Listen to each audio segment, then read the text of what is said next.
Hello, my name is Rick Houston, and welcome to the Scene Vault Podcast, your source for all things NASCAR history. Yeah, I kept telling him, I said, draft anything out there. If you find a seagull, get behind it. I said, you got to save us some fuel. It was one hell of a damn season I could have done without. To see your brother be misunderstood, it hurts. I mean, because he's actually a pretty good guy. I wasn't working with him. I mean, I told him point blank, I'm not working with this son of a bitch. I said, if he tries to tell me what to do, I said, I'm going to whip his ass. The day NASCAR and all of us associated in any way with NASCAR forget its past, that's the day we don't have any future. Hello, everyone. I'm Steve Waid. And my name is Rick Houston, and welcome to the Scene Vault Podcast. Steve, first up this week, before anything else, I would really like to express my condolences to Jack Ingram's family and friends. It was confirmed Friday that Jack had died. And I got to know Jack when I was researching and writing Second to None, and his photo is on the spine of the book. It would not have been a true history of the Busch Series, of course, without Jack Ingram, because he was just such a huge part of the early years of that division. And for many, many years, even before it was created. And that was a little bit of a sore subject with Jack. When somebody called him a two-time Busch Series champion, he would invariably correct you and say that he was a five-time champion because he won 3 late model sportsman championships before what we now know as the Xfinity Series was created. Then on top of that, as Mark Martin approached his win record, according to Jack, Mark was nowhere near his total of wins in the late model sportsman division, what became the Busch Series, what became the Nationwide Series, and what is now the Xfinity Series. According to Jack, Jack's got 317 wins in that division. So not even Kyle Busch now is even close to Jack's mark. So yeah, Jack was a very, very proud man. He was also one of the toughest competitors who ever stepped foot in a Busch Series garage. You're absolutely right, Rick. And Jack is absolutely right. If the Busch Series didn't become the Busch Series until what, 1982? Is that the year, Rick? Read the book, man. Well, don't just look at the pictures, read the book. Yes, you are correct. 1980. Okay. Well, in many years before that, when it was the late model sportsman circuit, Jack was a big-time winner and a multiple champion. So naturally, he would remind us of the victories and the championships of that era, which indeed do count. Now, I covered Jack many, many times, Busch Series races over the years at the various speedways. I did not interact with him as much as you did. So I was a little concerned when it was my duty as president of the National Motorsports Press Association to call Jack and tell him he had been elected to the Hall of Fame. Steve, you did that? I was the one. I was the one. Man. I called him up and I said, Jack, this is Steve Waid. Do you remember me? And he said, well, of course, Steve, I remember you. How are you doing? Ooh, that took a load off my back. And I told him he was elected to the NFPA Hall of Fame, and he was just very, very pleased and just thanked me repeatedly. And I was just really happy for him. Well, man, how am I going to say anything that's going to match that? Was the highlight of my career.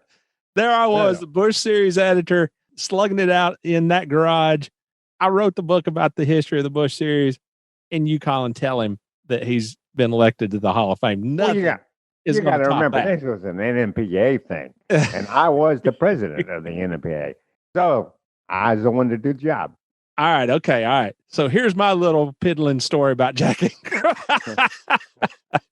I remember going to interview Jack for the book, and he had this ledger where he had kept track of his winnings for the first season of what's now the Xfinity Series. And not only did I see this as an important historical artifact, it was an important historical artifact. I was really kind of nervous when he said that he would loan it to me to photograph for the book. And certainly this was before smartphones and you had a camera on your phone that you could just take right then and there. But he actually loaned me this ledger, and I was like, I don't know about this. And when I told him that, he said, don't worry about it, Rick. The only way anything's going to happen to it is if you crash your car and it catches on fire on your way back home. And I was like, Jack, I don't think I needed to worry about that. I'm already worried enough. But during the process of writing that book, researching it, and then afterwards getting to know Jack, he took me to lunch one day at his local hangout there in Asheville. And if the Dawsonville pool room is all Elliott, this place, and I don't remember the name of it, but this place, I don't think it was completely Jack Ingram, but he was one of their favorite sons. And then one of my fondest memories of the whole second to none journey was the Busch Series preview in 2001 when Jack and Sam Ard and Tommy Houston all joined me to sign hero cards advertising the book's release later that year. And Steve, just to sit in their presence and to hear them going back and forth, just like they were in the garage all those years ago, that was something I will never forget. Absolutely will never forget. And Rick, you should never forget it. You were among giants. Quite a privilege for you. Steve, this week in our first segment, we have had some packed interviews before, but this one is crazy. This week, Jeff Hammond talks about the 1989 Daytona 500 and how it was basically the fulfillment of his career. He talks about Darrell's injury the following year at Daytona. He talks about DW's decision to move to his own team and his own reluctance to follow. And finally, he discusses his beautiful, awesome, absolutely shining relationship with Darrell's general manager a year or so later. Being a little sarcastic about that one, aren't you, Rick? I was hoping you would catch on to that tone. Oh, yeah. And let's just say that you were quite accurate. Nothing shiny about that. Then in our second segment, we're going to go back to the April 25th, 1991 issue of Winston Cup Scene. That carried coverage of an absolutely crazy day at North Wilkesboro. The race was won by Daryl Waltrip in his first victory since leaving Hendrick Motorsports to form his own team. And Steve, it was one of those days at North Wilkesboro. And you and I both love these kinds of days at the racetrack, especially when we're right in the middle of it. But everybody was mad at everybody else due to a huge number of accidents. And despite that, teams were happy with the new pit road rules that went into effect for this race at North Wilkesboro, which ended an early season onslaught of changes that came in the wake of Mike Rich's accident the year before in Atlanta. Yeah, NASCAR was trying every way it could to make pit road much safer, and it tried a lot of things, and I'll touch on that a little bit later. Listeners, if you could, please consider helping us out on Patreon, support us on PayPal. Every little bit helps. Our supporters, I really consider them a part of our family. I consider them a part of our support staff, because without them, what we do would not be possible. And I truly mean that. So if you could, please consider supporting us on a monthly basis at patreon.com/The Scene Vault Podcast. Or if you would prefer just to do a one-time show of support, you can do that at paypal.me/The Scene Vault Podcast.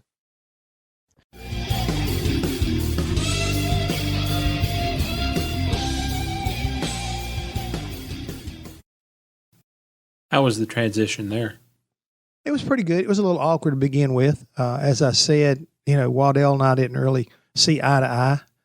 But I'd like to think that because I became like an interpreter between Daryl and Waddell and a buffer to a certain degree, it got better for him, and it worked for me. And in the let's just say, under the circumstances, I gained a new respect for Waddell. And that was a good thing for me, because Waddell's a fine man, talented engine guy. He knows that he's a good crew chief, but he just wasn't a good crew chief for Daryl. So I'm glad we got to work together. and for me to change my viewpoints on what I thought about him in the long run. And so it worked out well, and we were able to kind of pull a Hail Mary that year and get Darrell a win, and move on to 89.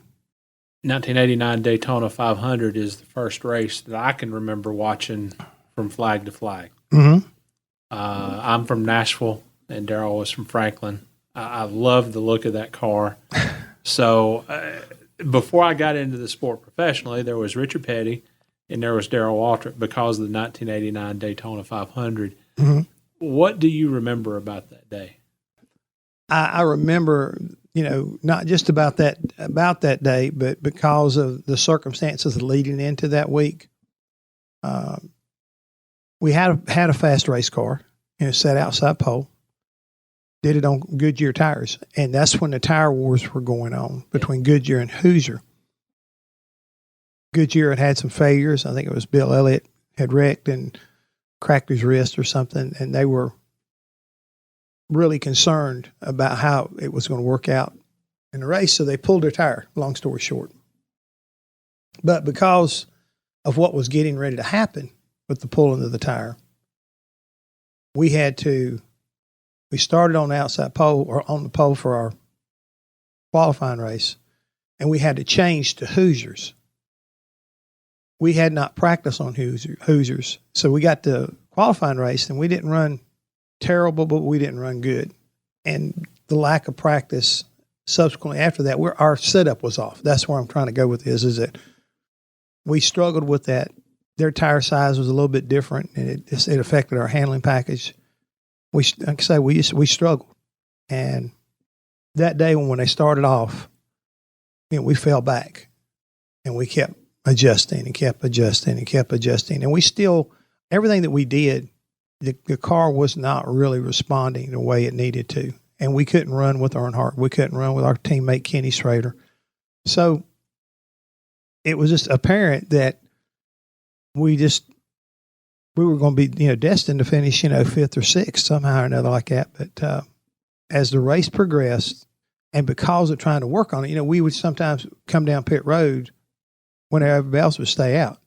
We got a little bit out of sequence with everybody. And called Darrell late in the race and said, "Hey, I think we can make this on one more stop if we start saving some fuel now and try to get to here." Okay, if that's what you want to try it, let's go for it. And we're not going to win any other way. And that was fine with him. So we made our final stop, and I had gotten everybody together. I asked Sandy Jones. I said, "Sandy, are we going to get everything out of that fuel cell?" He said, "Yes, sir. Every drop of it, every bit that's in there, you're going to get it out." I said, "Mike, I need for you and the big guy to make sure you get this thing packed full of fuel. I mean, it's got to be packed with fuel. So, guys, make sure you change the tires, get everything tight. We don't need to be coming down pit road." Made that final stop, nailed it. Everybody did what they're supposed to. Mike Powell packed it full, and we started going for it. And I kept telling him, I said, "Draft anything out there. If you find a seagull, get behind it." I said, "You got to save us some fuel." He said, "All right, buddy, we got it." So we sat out there, and he got pretty comfortable behind Alan Kowicki, I remember. And we just, like I say, we were just following them along. No cautions came out, and all of a sudden, Schrader has to stop. Earnhardt, everybody that we were kind of figuring in that we were at the race started doing their thing. Well, as soon as they did that, we were able to wound up with about almost a 3/4 lap lead on the rest of those guys. It's us and Kowicki. And he says, Darrell comes, "I need to make a pass on him." I said, "You follow him. Don't you draft everything. Don't you pass nobody. You stay out of that gas as much as you can." Kowicki has his problem. Says he had a flat tire. I don't know if it was flat tire or fuel. It doesn't matter. He drops go to the pits. So we're going along there, and we get down to about 3 laps to go, and Darrell starts getting, "Are you sure we're okay?" I said, "Trust me. Just keep going." 2 laps to go. Fuel pressure kind of does like this. He said, "I'm out of gas.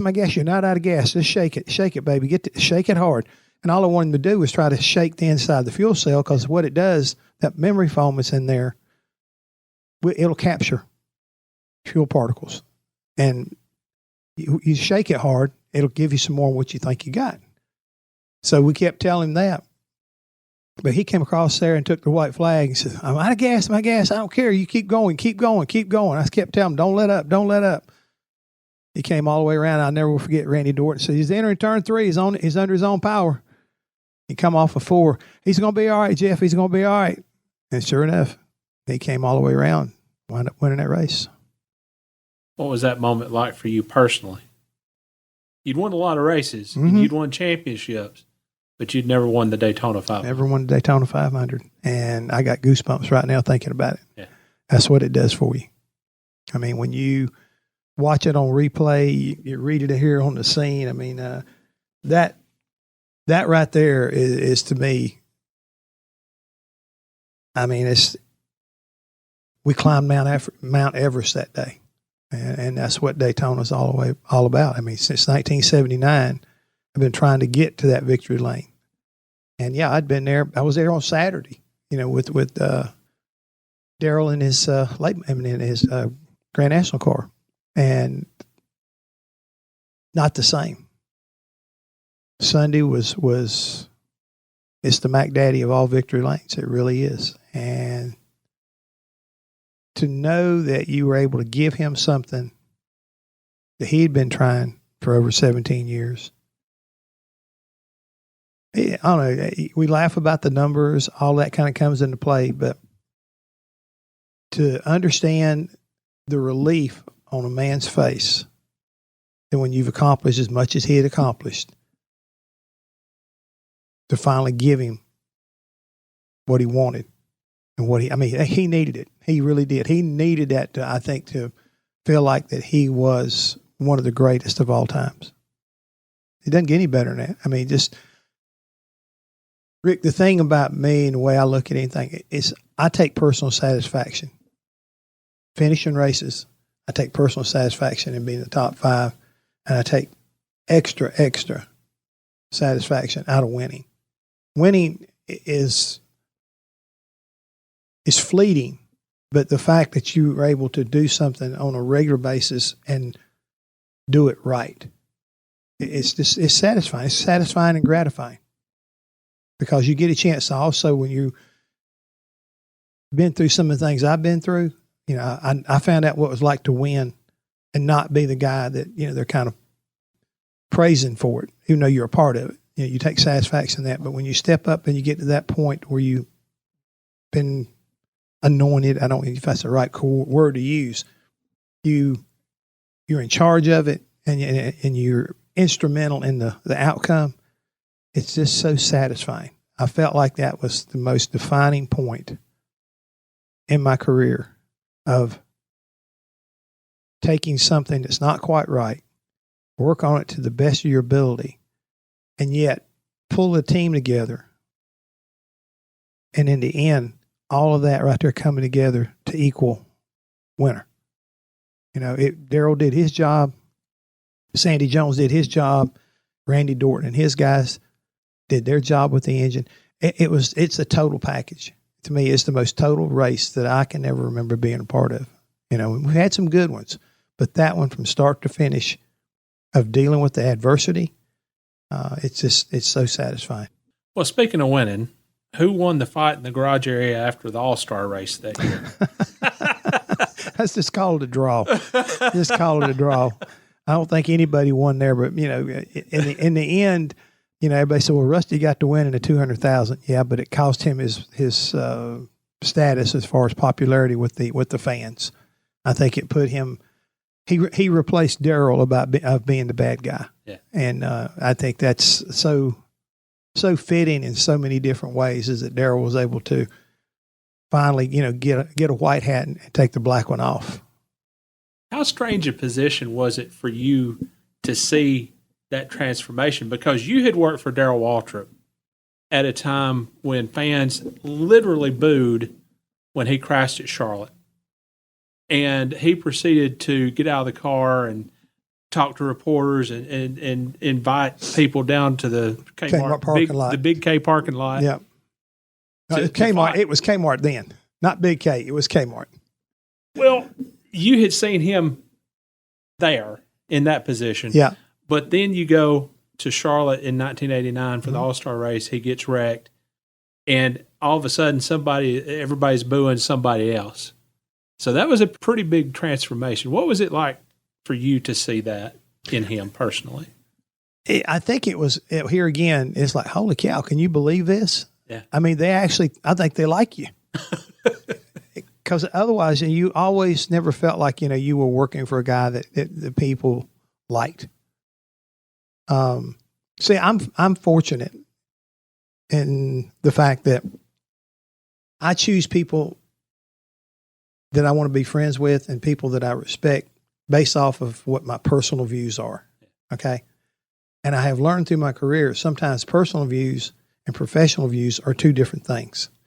Daryl was that way. Personally, I didn't like him. Professionally, fantastic. Because of that professional deal, it's like a brother to me. And to see your brother be misunderstood, it hurts. I mean, because he's actually a pretty good guy.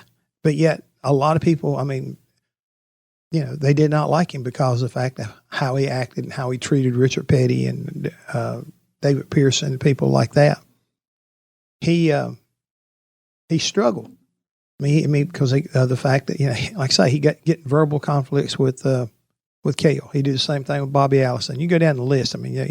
He's had several people that wouldn't send him a Christmas card if hell was freezing over. So to see him finally, get that opportunity to kind of bask in his glory, I think it was cool. It really was, because I had been on the other end of it and gotten booed because of him. And honestly, in the very beginning, I didn't care. It didn't bother me none. Cale Yarborough was my favorite, but Daryl won me over. Still think the world of Cale, but Daryl, showed me a side of him, and he also showed me, I think, or gave me a better understanding of why he was the way he was. And he felt like that was what he needed to be respected. Put up or shut up, and don't walk the walk unless you, and don't talk the talk unless you can walk the walk. And he was good at doing the walk. Not too good on Icky Shuffle, but he could pretty good at doing the walk. So it's a culmination of all the above. It really is. Because he has passion when it comes to this sport, so many different ways. And I really felt like he was the first. I think he was the first really defining personality that turned heads. A lot of the guys, that I remember, they didn't possess the ability to have a one-liner.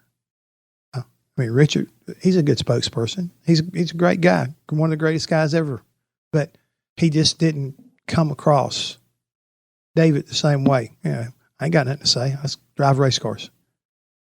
Cale, same thing with him. They just didn't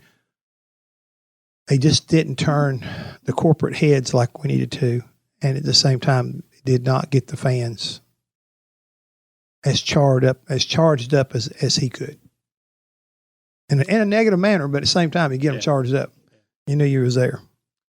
The very next year, again at Daytona, Daryl gets hurt really bad during practice. What were those next days, weeks, and months like for you trying to manage that team?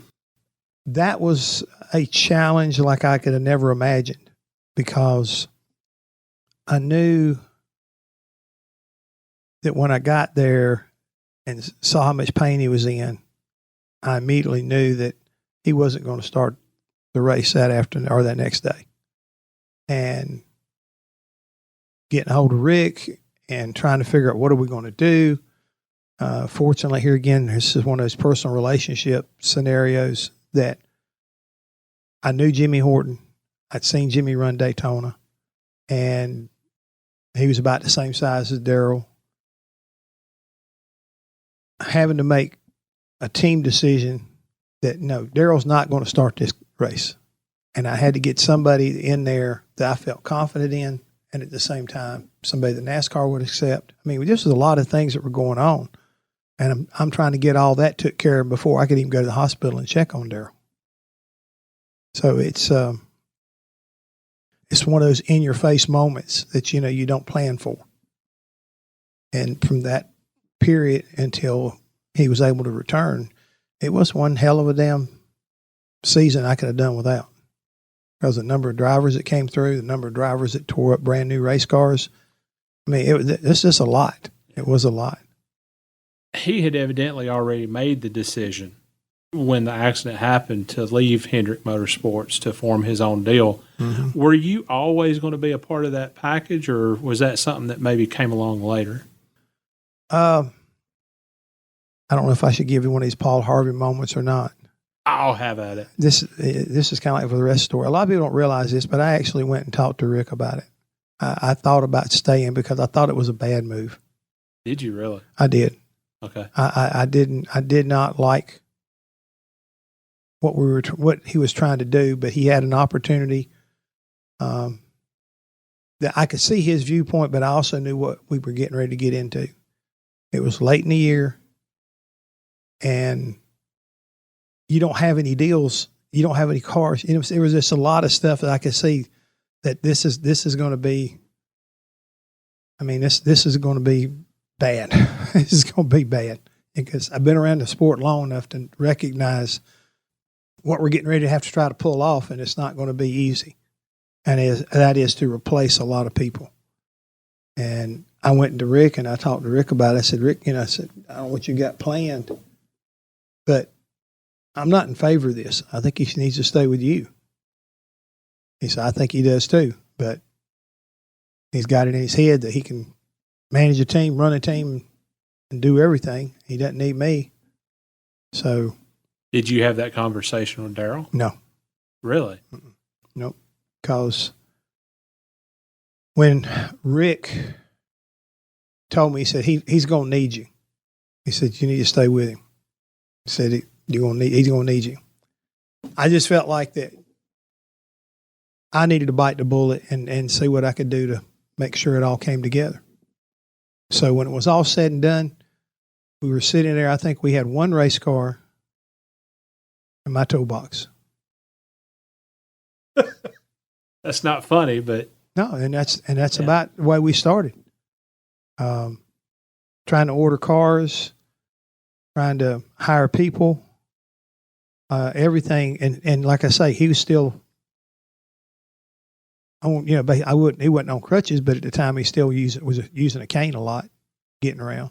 He was not nowhere near where he needed to be at the time all this started to come together or happen like it did. We made the debut and made the announcement at Rockingham. And fortunately, we were able to retain some of the personnel, and yet at the same time had to replace some of them. So it was like game on. And that's when, I think I probably spent most amount of hours in that shop and working on stuff than I had since being with Junior Johnson. We had two cars. I actually slept in the shop many nights, let's put it that way, early on. So what did it mean to you to go to North Wilkesboro early that following year, 91, and win? Here again, the satisfaction of being able to pull it off, to prove a lot of naysayers wrong. I think what's interesting about that comment you just made about, to win early on, I don't think anybody remembers how close we came to win the Daytona 500. Hadn't been for Richard Petty, we'd have won the Daytona 500 that day. We ran that well with that new car we got from Banjo Matthews. Richard had an issue and basically ran into the side of us and took us out late in the race. We had a fast race car that day. But going to Wilkesboro, I think, was somewhat fitting because, number one, going to Junior Johnson's backyard. Also, I think, a lot of folks didn't think that we could build all our own stuff and come out and not win in a Hendrick car per se. And doing that was, like I say, it's just very, very satisfying. Very satisfying. Were you ever satisfied that maybe he had made the right move, or did you always have that in the back of your mind that maybe what might have been if we'd stayed at Hendrick? I've had it in the back of my mind what could have been if he never left juniors. But that's how far that goes back. I mean, I think that there's a lot to be said about, you got to spread your wings and see if you can fly. But at the same time, look at what you got and be satisfied. But that's the one thing about Darrell. Darrell's never satisfied. If he'd won every race he got into, he'd be looking somewhere else around the world to go race to show that I can do it. So that's just his DNA. It don't matter. Even today, if we had an old timers race, he'd want to go jump in a car and go. He's never mentally said he couldn't do it or wouldn't do it. So I understand why a man wants to be that way and to try it. I think that a lot of drivers have tried and haven't succeeded, and there's several drivers who have, and they have succeeded. Richard Childress, he succeeded. Junior Johnson, he succeeded. I can't say anything. I know what Dale Earnhardt succeeded. He was able to do something and do it away from his own, commitment with Richard Childress, and succeeded. It's not something that everybody can do, and unfortunately for Darrell, and his desire to try to get bigger and be more like Rick Hendrick, he made some more bad choices, and I think in the long run, it cost him his organization as a whole. And that was during a period of time when I was in it, and then all of a sudden I was out of it, and I got back in it. If I don't say something about mine and his relationship, and sometimes my judgment about where I should be and where I shouldn't be. 1992, you get a job offer from Felix Sabates to go oversee a new team that he's forming for Kenny Wallace. What was the conversation like with Darrell when you told him that you were thinking about leaving? Here again, this is a story that probably has never been discussed. It wasn't that I got offered. I went out and sought relief. Did you really? Darrell once again wanted to do something that I didn't agree with. And this time I laid the groundwork for my exit. And I did it in such a way to where he brought in a general manager, and the general manager decided went ahead and told me, he said, we're going to do things different around here. And if you want to talk to Darrell, you got to come through me. Okay. I'm not wound that way. Wow. That's not the way I do business. And I couldn't see where that was necessary. And I talked to Darrell about it. So I really want to try this. And he thinks he can do this. And I've got all these people and all these sponsors I got to worry about. It's okay, fine. Not a problem. And he had Western Auto still on board, and he just felt like that we weren't getting what we needed to get out of our operation. And he thought this guy that he brought in was going to, revolutionize the company, as I say. In the meantime, I'd gone and talked to Rick Hendrick. Rick didn't have anything at the moment. He knew that Felix was getting ready to put this deal together for Kenny Wallace, and he lined it up where I could go meet with Felix, and I got everything in place. And my way of thinking that I had my ducks in a row where if I needed to make an exit, I had a place to go. We went to Pocono, won the race, and I told Darrell, and he said, we need to talk. Because if you ever look at the Victory Lane photos, usually you'll see me pretty close to Darrell sooner or later. That day, I wouldn't take photographs with him. That's how serious I was about what I was doing. I did my job. I got him a victory. And this guy here that he just brought in is claiming he did it. And I knew, again, this is a fuel mileage race. I made the call. I made the decision. And so when I got back to Charlotte on Monday morning, here again, I went to my dad and told him, I said, not real happy about this deal. Not real pumped up about staying there. He said, well, you got to go see what he does. I said, well, I'm going to tell you right now, if Darrell's not sitting in the office tomorrow morning, I said, I'm going to be gone there tomorrow afternoon. He said, well, you do what you got to do. So went in there, and Darrell wasn't there. And I told my son, we need to talk first thing in the morning. I got Darrell on a conference call with, what's his name, sitting there, 2 other people. I went through what my problems with the situation was, and Darrell decided to back the decision that he wanted to keep the general manager. I said, okay, that's fine. I said, I'm gone. So was it actually it's a him or me deal? Yeah. Really? Yep. I wasn't working with him. I mean, I told him point blank, I'm not working with this son of a bitch. I said, if he tries to tell me what to do, I said, I'm going to whip his ass. I mean, that's how bad it had gotten. It had gotten down to that. Oh, wow. Yeah. I mean, there's certain things that sometimes cross me up, and that was just one of them that crossed me up. I just felt like, that all the hard work we'd done and him not, wanting to discuss it one way or the other and making a decision that this is what I'm going to do without considering, and, just share the information. I might have swallowed it better. But I couldn't stay there and do that. I couldn't do it. So I felt like I couldn't leave him in any better position than getting him back, making sure he was on the Chevrolet Winter Circle plan, NASCAR Winter Circle plan, and he had that win for his sponsor.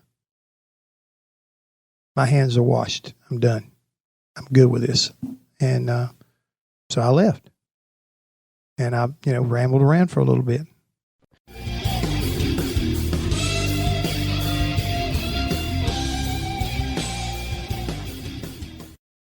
So Jeff Hammond makes the move over to Hendrick Motorsports, and he's working again with Darrell, but he's also on the same team as Waddell Wilson. And as Jeff mentioned last week, he and Waddell hadn't exactly gotten along over the years, but now that they're on the same team and Jeff is serving as basically a buffer and an interpreter between Darrell and Waddell and the rest of the team, it actually does take at least some of the pressure off. And I think that you could see that in the results.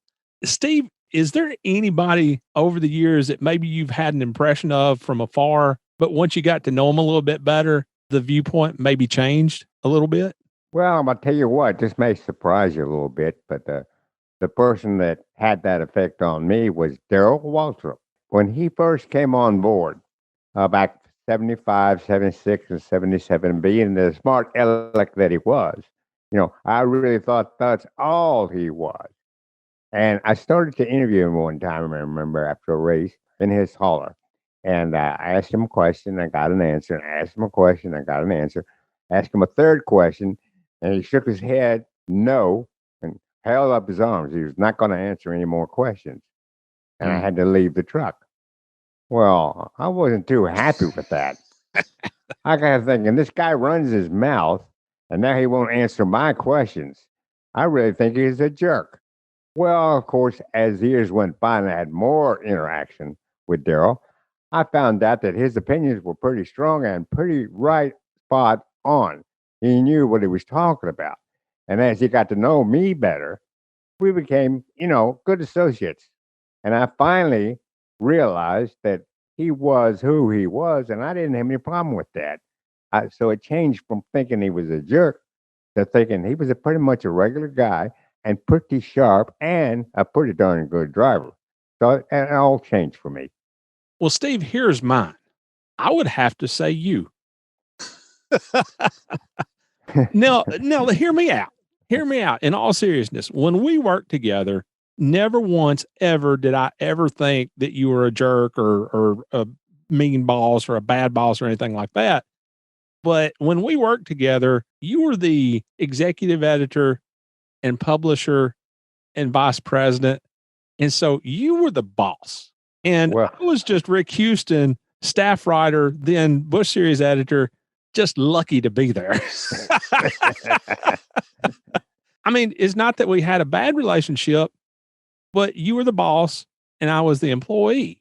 There was just a respectful relationship there.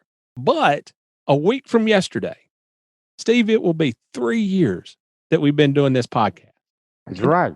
Over the last 3 years, I feel like me and you have gotten to know each other way better than we ever did when we actually worked together, because we've certainly spent more time together. So, Rick, I appreciate that, Rick. I really do. And you're right. we have spent a lot of time together and know each other much better than we did in the old scene days. And Steve, I'll go so far as to say this. I really consider you like a father figure. You're one of the ones that I go to with questions about life and everything. And I tell you everything that's going on with Jeannie and the boys and with Richard and all that kind of thing. So yeah, you're one of my father figures. Well, Rick, I'm flattered. I really am. A little surprised too. Hey man, I'm just trying to get in the wheel and get some of your racing stuff. I knew there's a catch here somewhere. Again, we have talked about this before many times on the podcast, but if I'm going to be honest, my sentimental favorite race of all time is always going to be the 1989 Daytona 500. You can bet Daryl Waltrip's heart is pumping about 150 miles an hour right now as he has the Daytona 500, a race that he has never won in his illustrious career, in his sights here this afternoon. He comes out of turn number 4 down to the start-finish line. He will not pit this time. Harold Kinder has the white flag in hand. He puts it on Daryl Waltrip. 1 lap to go. Will that fuel last? You know, Daryl Waltrip right now, his blood pressure is what? 250. They're back in turn 1. And you know he's holding his breath now as they go back into turn number 1. Waltrip is there. He's got the Labonte car right ahead of him, drafting with him. Also, the Rick Wilson car is there. Waltrip makes his move off the banking of turn number 2, right up on the rear end of Terry Labonte. He's just going to follow those 2 cars and let the 2 cars behind him help him along as well. Darrell Waltrip having no problem so far. 3/4 of the way down the back straightaway and still under power. I tell you, the crew doesn't really know if it's going to make it or not. I thought they probably would know or not know. They're standing here holding hands, and they don't know. Waltrip under power still in turn number 3. I think he's going to make it. Darrell Waltrip calling the bluff, and he's on his way. He could probably coast in from here. He's following Labonte to the line. Darrell Waltrip brings the Tide Chevrolet across, and he goes from lap 144 to lap 200 without a fuel stop. Here comes the battle for second spot. Schrader holds off Dale Earnhardt, but the celebration is in the Tide Chevrolet pits where fuel mileage is the story. If you've ever listened to this podcast before, you know that it was the first race I ever watched from flag to flag. You know that I was with my best friend, Joe Eastep, and his mom, Sandy, and Joe Sr. and Jennifer, Joe's sister. And watching a race at their house was an event. But I don't remember specifically, but I would also imagine that it was the very first time that I ever picked up an issue of Winston Cup Scene. And Steve, we talked to Daryl about that day back in episode 94. Well, it's everything. There's a story to everything. My whole life's a story. That whole week leading up to the 500 was a story. B&R did the engines for Kenny Schrader and I, the Hendrick cars, and they had done some work to the carburetors, and so our carburetors were not illegal. They were not illegal, but they were just different. And so we had gone to Daytona prior and tested. My car was so fast that we ran a smaller restrictor plate than we had to, so it wouldn't go so fast. So we're back down there and we're getting ready to qualify, and we go through check. Kenny Schrader, same engine, same carburetor, same everything. He breezes right through. I come through with my car, and all of a sudden they pull me off to the side. So I go in and I said, "What's the problem?" He said, "Well, Art Krabs took our carburetor." Took our carburetor? You can't do that. Yeah, he said it's illegal. He said, "Are you kidding me?" So anyway, I go see Bill, and I said, "Well, they took our damn carburetor." So we go get another carburetor, which was a good carburetor. Wasn't anything wrong with it, but it wasn't as good as what I had. And we qualified second because I didn't. The carburetor's worth about 10 horsepower. That was a lot back in that time. So Kenny's on pole, and I'm second. And that's how that whole. I had qualified on Goodyear tires. You can't run Goodyear tires. You got to run Hoosier tires. I don't want to run Hoosiers. I want to run Goodyear. Well, Goodyear had come there with a radial. Bill Elliott blew a tire in practice, broke his wrist, and Goodyear said our tires aren't safe for pulling the tires. So I've lost my carburetor. Now I'm going to lose my tires. Well, the Hoosier tires were smaller than the Goodyears in diameter, say 90 inches compared to 88, which lowers your car down. So we put the Hoosier tires on. I go out, and I can't even make a lap. I'm bottoming everything out. Headers, track bar mount, everything. So then we come in, and now we got to raise the car up, and that changes all the geometry. So we were in a dilemma. Nothing was going well. The car didn't handle good on Hoosiers. Bottoming out, blah, blah, blah. We're just having all kind of problems. So we work on the car right up to Sunday morning. We were still working on it Sunday morning, trying to get our car like Kenny's car because he wasn't having the trouble. He was already on Hoosier. So we get it pretty close. Start the race. Run pretty good for a while, but then things kind of cycle around, and Kenny and Dale had the 2 best cars by far. Well, I was still bottoming out and every other thing, and I'd come in every time a caution come out, I'd come in the pits, raise up the car, put some more rounds in, blah, blah, blah, blah, blah. We did that all day long. Finally, with about 54 laps to go, I think it was, we're getting ready to go back to green, and I said, I'm going to come down pit road one more time, put a couple more rounds in the front, top this thing up with fuel. We'll see what happens. Well, we did. Came down pit road, popped her up with fuel, put some tires on her, went back out, and with no more cautions. I went 54 laps green, and that was the best my car had been since we put Hoosier tires on it. It handled right. It drove right. I wasn't bottoming out. Started drafting. Hammond comes on the radio about halfway through the run. He says, if you save us a little bit of fuel, I think we can make it. I said, man, that's 54 laps. Furthest we've been all day, 52. I don't think we can get 2 more laps. I don't think we can get 5 miles out of this baby. But anyway, that's what we did. I drafted. Alan Kowicki was on the same strategy. He was going to try to make it to the end. And he had I didn't know this. I'm racing Kowicki, and I can't get by him. I mean, he's a little better than I was. And all of a sudden, we go in the first turn. He takes off up the hill, and I think, well, ran out of gas. He's out of gas, and there's still like 2 laps to go. So I'm convinced that he ran out of gas. I didn't know he had a flat tire. He had a flat and that's why he took off up the hill. So anyway, I'm screaming on the radio and things quit running. It's not going to make it. It's blubbering. It's sputtering. It's spitting. It'd get in the corner and cut out, and it'd pick up on the straightaway. I don't know how it made it, but it did. And that was the 17 weekend, with car 17, 17th try. Name's got 17 letters in a handicap 17, house built on 17. I wish I'd have thought of this because I should have said how much fuel was left in your car. I should have said 0.17 gallons. I didn't think about that, but that's about what was left in it. It was just meant to be. I never forget. Hammond, he comes to me before the race. He said, what do you think? I said, well, bud, we're either going to win or finish 17. I just don't know which yet. So before their last pit stop, Jeff comes on the radio and he tells Darrell, if you start saving me some fuel now, I think we can make it on one more stop. And he tells Darrell to draft anything. He said, if there's a seagull out there, follow it. And I'm not so sure how that might have turned out, given what happened to Dale Earnhardt a couple of years later. But then both Darrell and Jeff got to go to victory lane finally in the sport's biggest race. Jeff Hammond, you've been telling me sitting there on the wall, I've been standing with you for 30 minutes that you couldn't do this. Well, Dick, I couldn't tell everything I knew. I mean, it was one of those kind of deals that, we got to run along there, and we thought for a minute we could catch Kenny and him and run with him. And then all of a sudden, I called Darrell and I said, hey, what you're thinking, it might work. And he says, yeah, that's the only chance we got. We knew we couldn't run them down, so we said, okay, we're going to try it another way. So we just backed up to like plan B, and that was just to latch on to whoever was in front of us and draft. And, every time we were talking to each other out there toward the end, Darrell said, hey, this thing's losing fuel. Shake it. So we kept hollering at him, shake it. And Randy was hollering at him, this guy in front, he draft him. And we were hoping and praying. I'm telling you right now, the good Lord is the one who helped win this race today, because last year when we needed Lady Luck, he was kind of testing our mettle, I guess. And today he finally gave us that little bit of reward. Well, I tell you, that's what Darrell said, that was gambling, and this is racing, and that's what makes it all work. Thank you, Dick. Thank you, everybody. We're really appreciative. This is a great win for us. Okay.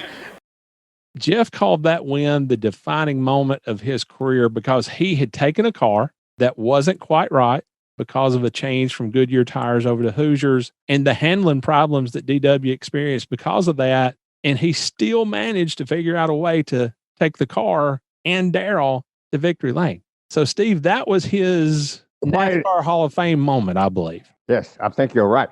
Consider what Jeff said. He overcame adversity to win that race. Now, winning the race gives you a good enough feeling. But imagine how Jeff felt knowing that what he had done to help that car overcome its problems got Darrell to victory lane. That's even a greater accomplishment. I asked Jeff who he thought won the fight in the garage area after the Winston that year, the incident between Rusty Wallace and Darrell with a couple of laps to go. And he kind of just laughed and said that it was a draw. But that race, of course, really marked a turnaround in Darrell's career. And he went from bad guy to good guy almost overnight. Now, I think the transformation had already started to a certain extent, but imagine what it must have been like for Jeff Hammond, because he had been there during the darkest days of anti-DW sentiment, when they were cheering when he crashed and when Darrell was inviting him down to the parking lot to fight or whatever. And then just a few years later, he was there when Darrell won the most popular driver award. So imagine what that must have been like for Jeff.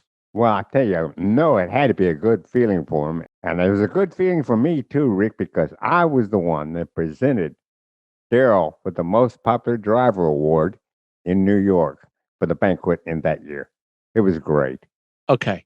Now you're just showing off. I knew you'd say that. It was the NMPA Most Popular Driver Award. The ceremony was in the Starlight Roof at the Waldorf Astoria. I was the president of the NMPA, and I got to give Darrell the Most Popular Driver trophy. He and Steve were just tickled to death. Well, speaking of the NMPA, I joined the NMPA recently. So, oh, did you really? Yes, I did. We're going to win us some awards for this podcast, or not. We'll see. You know, when Darrell first joined Junior Johnson and Associates, he was getting booed, and Jeff didn't care. He was a Cale Yarborough fan, but they start winning, and winning solves a lot of problems. They get on the same page, and now people are booing not only Darrell, but Jeff and the rest of the team, because Darrell is their driver. So it was, I mean, Jeff knows of which he speaks when it comes to Darrell being booed and going from Mr. Bad Guy to Mr. Popular. That was a cool transformation. It really was. And I agree with you, Rick, in the sense that I thought the transformation was taking place before Darrell won the Daytona 500. I think that the more Darrell accomplished with Junior, the less the team received the boos from the fans and the grudging respect. And I think Darrell also began to change his tone as he was with Junior, because he's becoming more established. And therefore, I think he sort of changed his tune a little bit. I mean, he still could be a smart aleck. Every now and then he was. But most of the time, he adopted a more, shall we say, peaceful attitude. Darrell got hurt at Daytona the following season in 1990, in July of 1990. He had already told Rick Hendrick that he was planning to form his own team beginning the following season in 1991. And Jeff actually went to Rick to talk to him about staying. He wanted to stay put at Hendrick Motorsports because he didn't think that it was a good move for Darrell to leave Hendrick Motorsports. And Rick told Jeff, he's going to need you. So Jeff followed Darrell off into the great unknown. And when they first started, Jeff said that they had one race car and his toolbox, and that was it. And on top of that, Jeff's basically living at the shop 24/7, sleeping there many, many nights. Darrell was still using a cane quite a bit after breaking his leg at Daytona. So if I'm looking at that from the outside looking in, or maybe from the inside looking all around me, I'm not too sure about the prospects for this operation. Well, I wouldn't be too sure either. And I'm sure Jeff was feeling not too sure about the operation, because they were starting at ground zero. No question about it. And I'll tell you what, Rick, if you're going to build a team from the ground up, it's going to be a long process, particularly if you're doing it, if the driver is also the owner. I never really thought too many of those types of teams would succeed. Incredibly, Darrell won in just the 7th race of the 1991 season in North Wilkesboro. But according to Jeff, Darrell had also had a shot at winning the Daytona 500 that year. So they were actually pretty good, according to Jeff, right out of the box. And Jeff said that he didn't really look back on the decision to leave Hendrick Motorsports and wonder what might have been.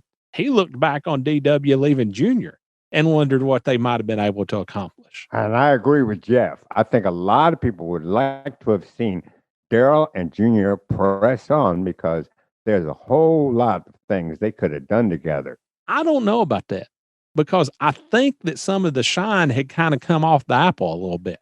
Well, the reason that was is there was outside influences. Yeah. Okay. Yeah. I mean, Darrell was talking to Hendrick was talking money. And when you have that conversation going on, it does take away from the effort and the relationship that he had with Junior. No Hendrick, hey, who knows, 1992, Darrell wants to bring in a general manager. And let's just say that Jeff and this guy did not see eye to eye. According to Jeff, this guy told him, we're making some changes. And if you want to talk to Darrell, you've got to come through me. Uh-oh. And by this time, Jeff had been working side by side with Darrell for well over a decade. And I would have the same attitude Jeff had if somebody told me what he was told. I just don't know how that was supposed to work, especially when it came to race weekends and what the car was doing and what it wasn't doing. But Jeff started looking for a way out, and he goes to Rick Hendrick again. And even though Rick doesn't have anything available at the time, he tells Jeff about a deal that Felix Sabates was putting together for Kenny Wallace.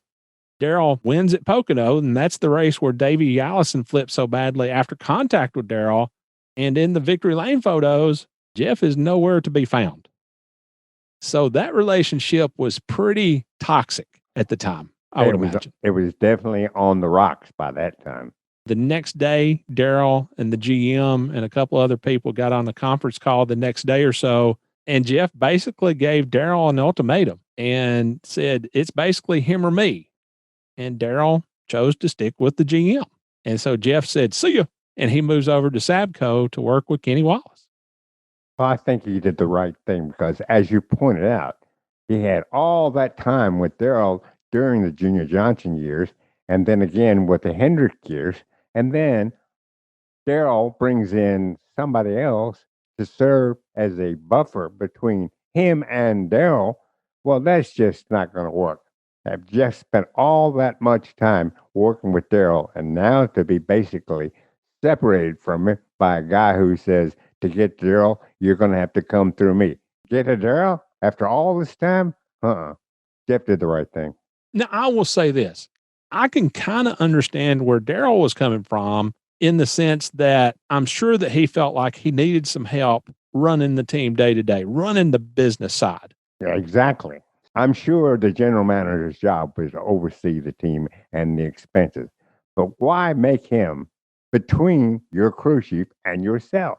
Yeah. Put him to the side. You say, you handle the business. You leave us alone with the car. Maybe that's not what the guy was supposed to do. And maybe the arrangements aren't anything like I've mentioned. But it seems to me that if it was the business side, Darrell should keep him there.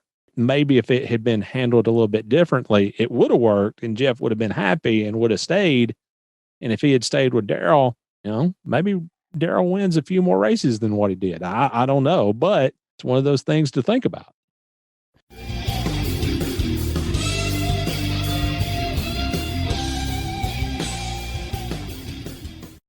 Hello, Scene Vault fans. This is Brian from Speedway Screens, and if you're enough of a NASCAR historian to be listening to this podcast, there's a good chance a piece of the past you've been on the hunt for is in my shop. I'm constantly on the hunt for apparel and collectibles from all genres and eras of motorsports, so whether it be cup cars, dirt modifieds, dragsters, or monster trucks, I've probably got something for you. Check out my inventory at speedwaytsj.etsy.com, and be sure to follow me on Instagram and Twitter at Speedway Screens for the newest items as soon as they drop, and for a peek at what I keep for my own collection. As a special thank you to listeners of this show, just enter SCENE at checkout for 10% off. speedwaytsj.etsy.com. That's speedwaytsj.etsy.com.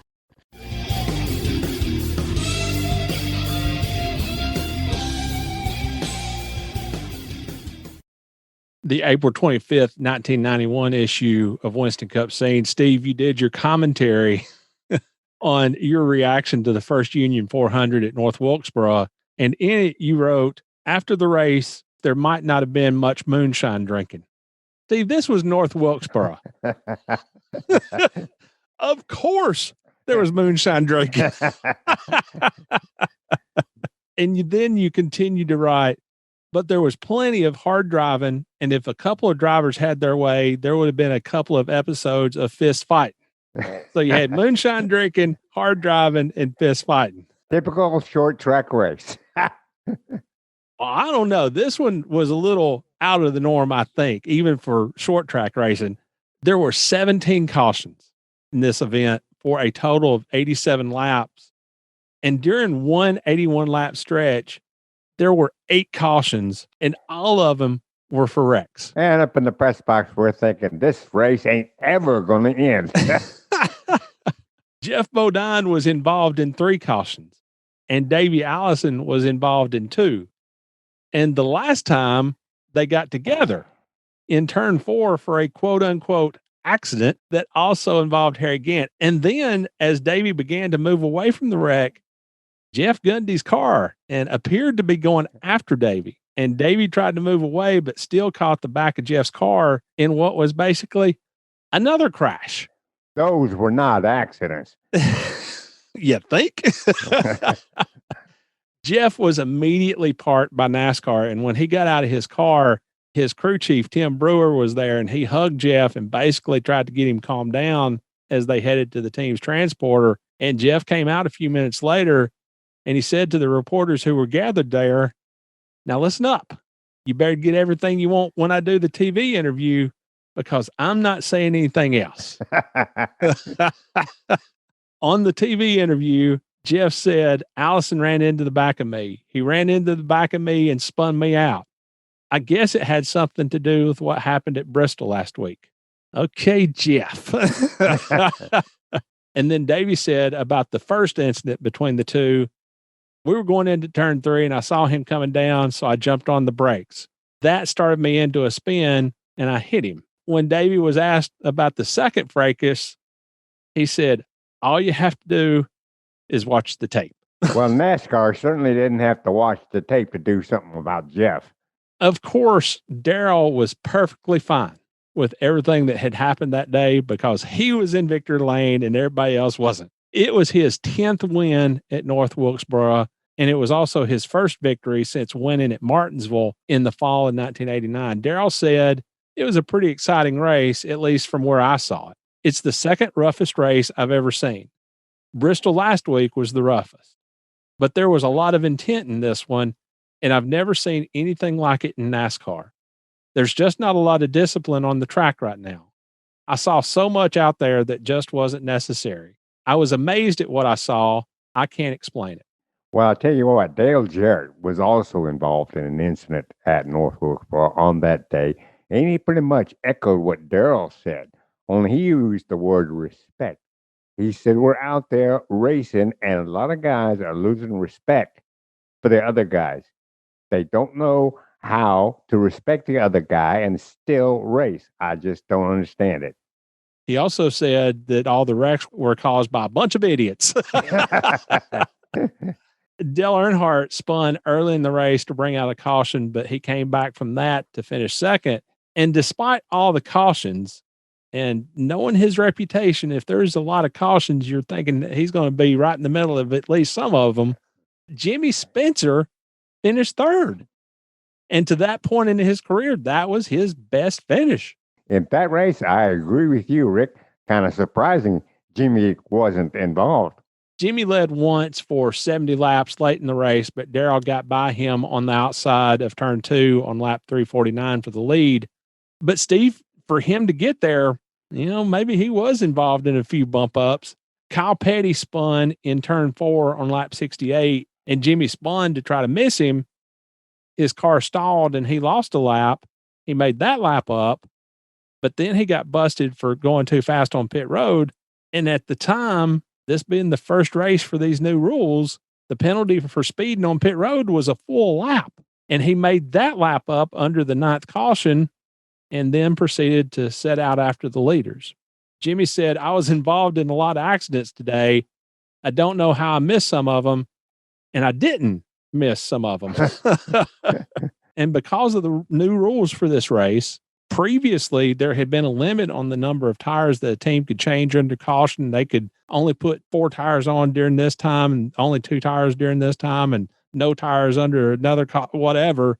But because of the rules that had been changed, Goodyear got caught kind of short with tires. And so they had a limit on the number of tires that teams could have. And because of those limits, Jimmy's Travis Carter owned team had to borrow a set of left side tires because they'd run out after being caught in so many scrapes during that day. And Jimmy said, we were the victims of a lot of accidents today, and we had some flat tires too. Those left sides that we got just didn't size up with what we wanted. We probably should have borrowed the whole set instead of just the left sides. As I mentioned, this was a pretty important race because after Mike Rich, a crewman on Bill Elliott's team, had been killed in an accident on pit road the year before in Atlanta, NASCAR had tried to fix things by implementing an absolutely mind-numbing number of pit road rule changes for the beginning of the 1991 season. And the nicest thing that anybody could say about those rules was that they had been absolutely confusing and then some. And teams were having to pit odd and even by the way that they qualified. So it was just crazy. And teams were limited on tires and when they could put them on the cars. And at North Wilkesboro, the rules were changed to basically what we have now. The process to make these rule changes actually happened many months before the season started.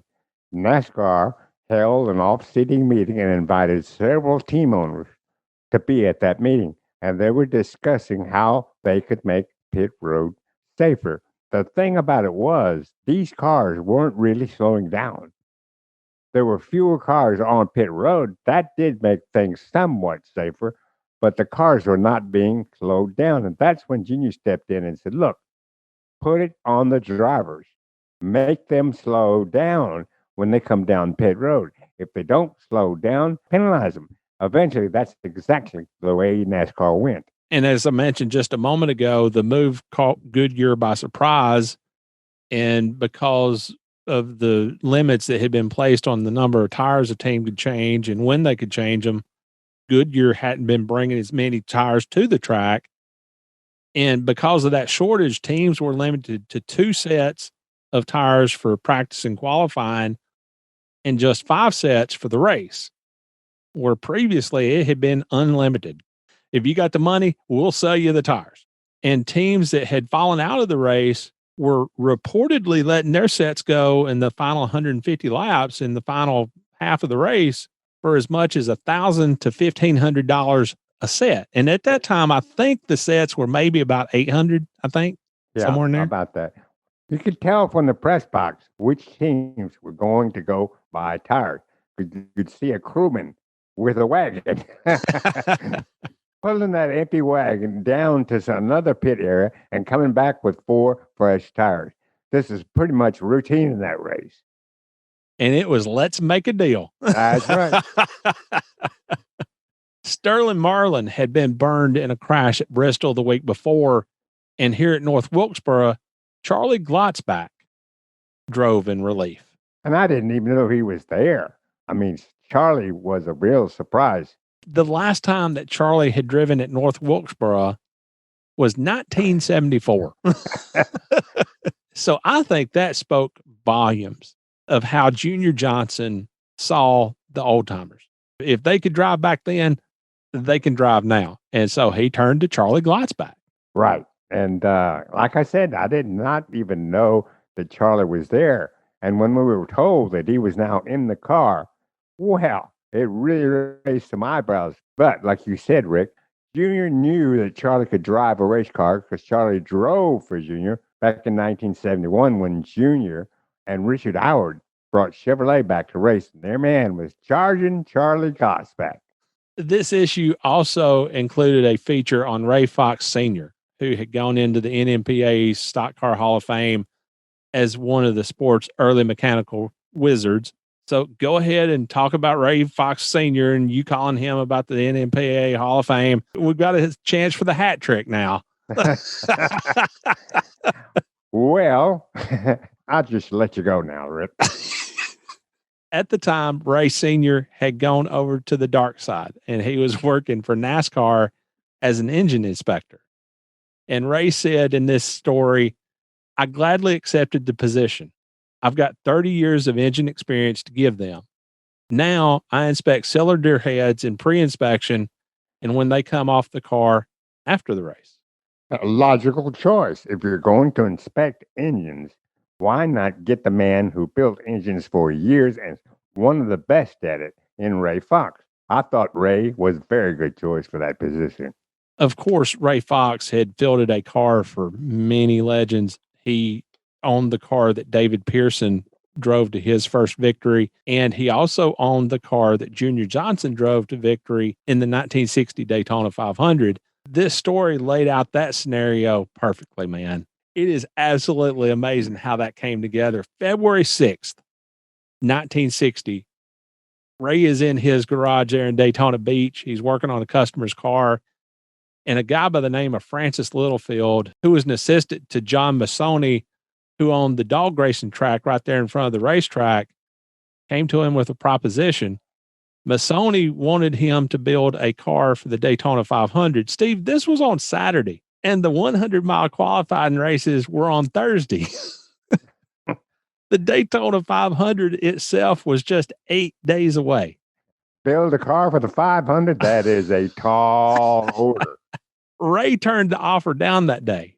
But the next day, on Sunday, Littlefield was back, and he said that Massoni would pay Ray double to put a car together, to which Ray said, okay. Money talks. Ray lined up Junior to drive the car, and we had an interview with Junior Johnson for just our 4th episode that explained what happened next. You obviously won the 1960 Daytona 500.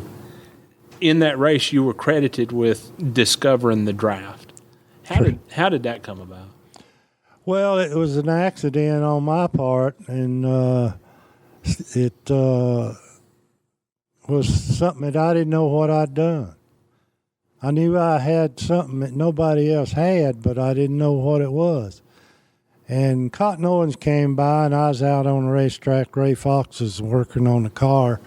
He built a car for the track there, the dog track there, and he had 2 weeks to build a car and have it at the racetrack. And you can imagine how much of a race car it really was. It's almost a street car. But that wasn't the worst part of it. It had a 409 engine in it, and that was really a truck engine. It wasn't a race engine. It was for pulling heavy loads, not running fast. So I was there at a pretty big disadvantage. But anyway, when Cotton came by, I ducked in behind him. I wanted to race with him. And unbeknownst to me, all of a sudden, going down the backstretch, I could run all over him half throttle. And I said, I really thought Ray had got the car fixed. We was, 20 mile an hour slow. I went back in, and Ray, he said, well, we've got it running now and all. And I didn't say anything because it did run fast. And I told him, I says, Ray, put me on a brand new set of tires and let me go back out and see how much faster it'll run with brand new tires on it. Well, I went out and I run 3 laps before here come Jack Smith in one of them Pontiacs, and he was the fastest Pontiac of the whole bunch. Well, right along about the flag stand, I picked him up, and about down at the end of the backstretch, I could have passed him. I was all over him going in the turn. So I run him through that turn down in the front stretch and back down the back stretch again. And I pulled off and went in the pits, and I didn't say anything to anybody, nothing about it. I said, I almost came home. I almost didn't stay down there because the car was so slow. And I said, well, if I stay and I can do this all day long, I might come out of here with a pretty good finish. So I just kind of shut up about the car and went on with my business. And I knew what I was going to do. That when that race started, I was going to, go to the front through using the draft of the people that was out there. And it wasn't long I was up there. The first 4 or 5 cars, I stayed in it a lot. But when they go to the pits, I just had to wait till one of them come out, you know. Then I could go back again like I was doing, you know, while they was going from one pit stop to another pit stop.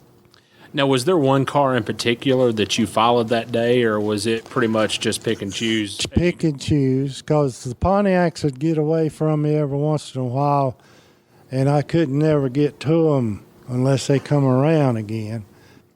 I'd have to pick up some of the slower cars, but the slower cars, when you get to them, they'd speed up and you'd speed up. So it was a pretty good contest of being able to say that you could draft on a slow car and almost run with a fast car by itself.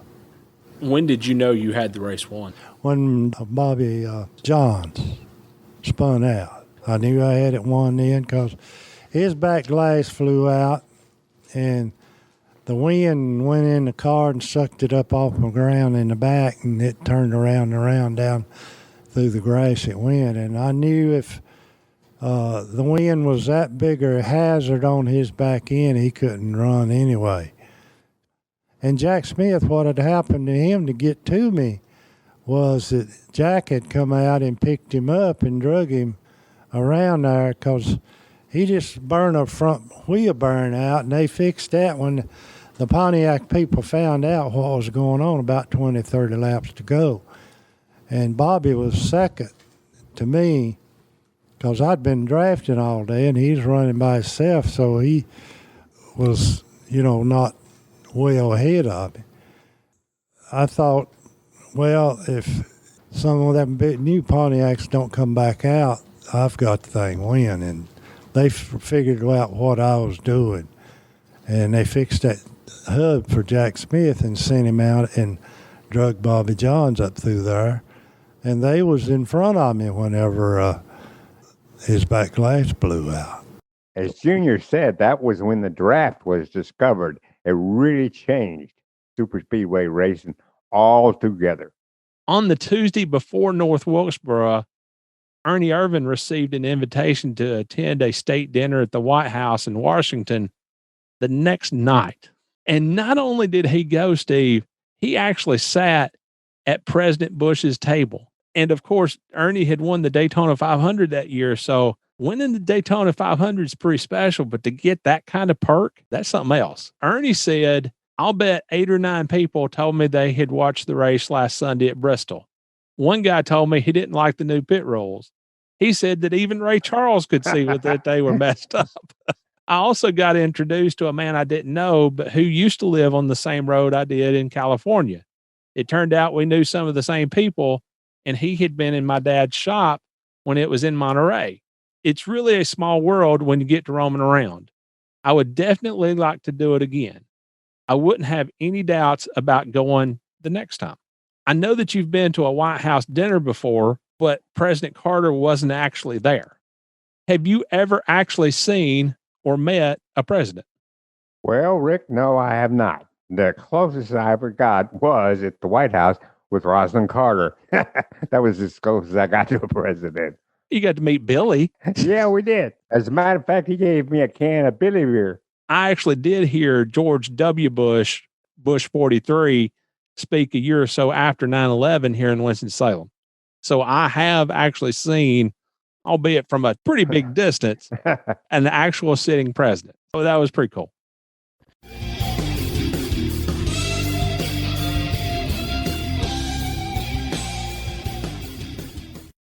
Hi, this is Morgan Shepherd, and you're listening to the Scene Vault podcast.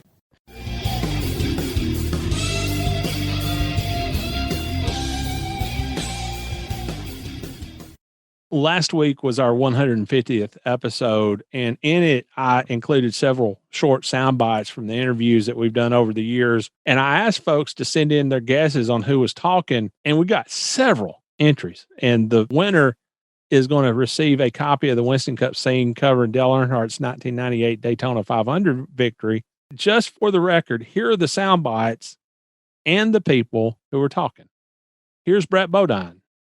A couple guys made fun of me. Dale was one of them.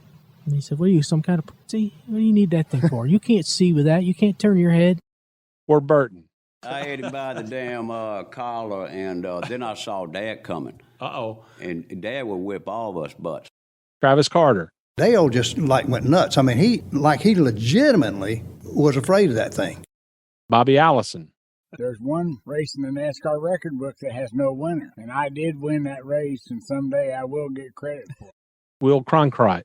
We came back in, I looked down inside there, and I could see probably 4 inches of the bone in his forearm. Rusty Wallace. I meant just to throw it at him and hit him like in the chest or the arm or something. Yeah. Well, I missed. I hit him right damn dead in the middle of the forehead. Buddy Parrott. And we ran from the front of the building all the way around to the back part of our shop, naked as jaybird, except for our boots.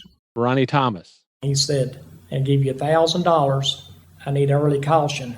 Here's one that had a few people stumped, but this is Rick Mast. Polar moment of inertia. That's the center of where everything revolves. Lyndon Amick. And I remember crouching down, looking up, and at this point, it's like a canopy of tracer rounds going overhead. At Strickland. We get up in the air, and Davey looks over at me and says, "High five." 1, 2, 2 guys from Alabama went up there and kicked everybody's butt. Bill Elliott. In high school, I couldn't get up in front of a group of 3 or 4 people. I was the shyest person probably in the classroom. Dave Marcus. But yes, I backed off and let Richard win the race because I was not going to put Osterlund on the winner's circle. Michael McSwain. You call the tower, and you tell them that they better be in victory lane, because I'm going to whip Harvick's fucking ass. Kirk Shelmerdine. Was it 30 years ago? I've been trying to get that shit back ever since, Rick, to tell you the truth. Dale Earnhardt Jr. But in that moment, all I wanted to do was hit that man in the face as many times as I could. Donnie Allison. When I won the race, I walked up to Bill Gardner, and I poked him in the chest with my finger. And I said, "I'm the son of a bitch that can't drive, remember?" Bill Parsons. The flipping isn't bad. It's the hitting, the landing that's bad. Yeah. And I remember during those 10 or 11 flips, probably landed 3 or 4 times. Randy LaJoy. Pulled my belt tight, and I'm watching, and all of a sudden the fence is gone, and I'm seeing sky. Bobby Labonte. Christmas rolls around. I'm really not feeling good. So I remember going to my mom and dad's house for Christmas, and I don't think I ever got out of the car. Junior Johnson. Gave it all I could. I didn't leave nothing laying on the table. Took it all the way to the racetrack. Larry McReynolds. And one of their crew members had me around the neck. One man had me around the waist. Really? And they hauled me out of there and threw me out of their pits. Kyle Petty. We are running fit. You in the money. We are taking this pool. We're talking on the radio about it. David Pearson. I could have backed off, but that ain't racing. Jeff Burton. The biggest thing that I doubted was what I was feeling. Jack said to me one day he thought my assometer was messed up. Bud Moore. Lord, if you just get me back these 5,000 miles I got to go and get me back home, I promise you one thing, I won't be back. Ned Jarrett. At the end of that race, I could literally see the bones on my right hand. It had just gone through the skin, through the meat, down to the bone. Steve Meal. Here comes Richard Childress from behind me. Not in a run, but in a rush. And he goes, "It's right there," and points at something under the hood. Lake Speed. He's walking down the thing there. Satan said, "Run over him." And the Holy Spirit said, "Don't you dare." Bill Gardner. We were not trying to show Bobby Allison up. What we were trying to do was to run the car to see what improvements we made that we could give to Bobby the next week. Ricky Craven. I woke up, or I became conscious in the helicopter, and I have this memory of hearing the prompt. Mike Helton. I just think this sport is made up of a genuinely great group of characters. Larry McClure. He said, "Let me tell you something, Larry. Well, I got it figured. I'm in control of the stern wheel, the gas pedal, and the clutch pedal. You can't afford to keep me." And Jimmy Means. He told me one time everything he had was either bent, broke, burnt, or pregnant. Just for the record, I actually mixed these up quite a bit because if I hadn't, people could have just went to iTunes and gotten a list of all the episodes in order and then went to my list and just kind of ticked them off in order. So all that being said, we had a bunch of entries and 8 got them all right. You mean to tell me that 8 people identified every single one of those clips? 8 did. Yes, sir. I wouldn't have thought anyone could do that. So, Steve, you see my Winston Cup Scene hat here? Yes, that's it. All right. So all the names are in this hat. All right. And I'm going to mix them up real good. All right. And here we go. The winner of the 1998 Daytona 500 Winston Cup Scene is Scotty Burgess. All right, Scotty. All right, man. So, Scotty, email me your shipping address, and I will get your issue out to you as soon as possible. And you are going to love it, Scotty.